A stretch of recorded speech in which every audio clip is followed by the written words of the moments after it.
2 weeks ago, a deranged man entered a school bus and demanded to take 2 children.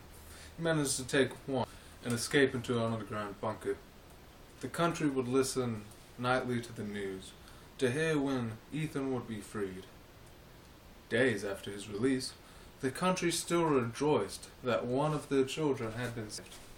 But many of those same people as one unborn child is killed every 26 seconds in America.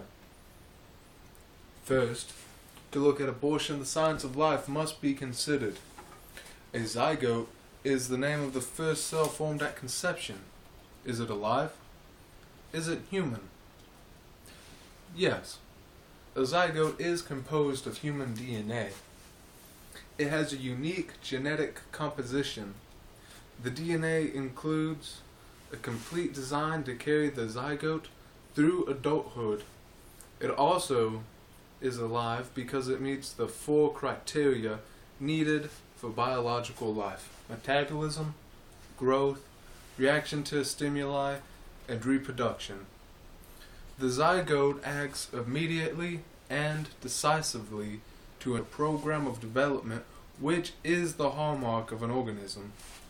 In contrast, a mere collection of human cells such as a tumor may carry on activities of cellular life, but will not exhibit coordinated interactions directed towards a higher level of organization.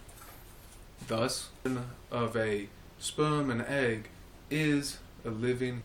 A wonderful example is Amelia.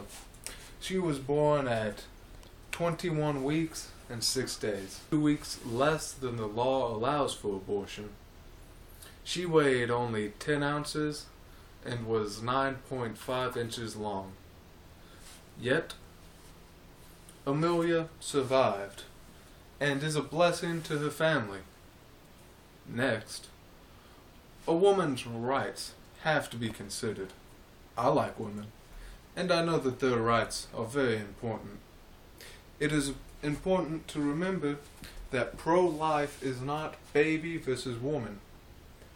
Women and children are not natural enemies. America's first feminists were against abortion. A great example is Susan B. Anthony. She fought for women to own property, to vote, and to obtain equal education. But she was opposed to abortion. She said that it would burden a woman's soul to have an abortion. Abortion is a painful act to most women, and it is not their only choice. A young woman posted a story to the internet. She was just 6 weeks pregnant and received pills to have an abortion. After her second pill, she went to the bathroom and saw a little red clump. She wrote, "That's when I knew. I had just expelled my baby from my body. I could see its little eyes and head. I have never felt so much pain in my heart and soul than I did just then. I regretted it so deeply, having killed my poor baby for my own selfish reasons. I wished I could have taken it all back, but it was too late. I cried and cried until I had nothing left in me, but it wasn't enough to bring my baby back to me." And finally, empowerment is a term often used to support abortion. However, many women, after having an abortion, state that the reason was that they were abandoned and alone. The alternatives to the death of a child.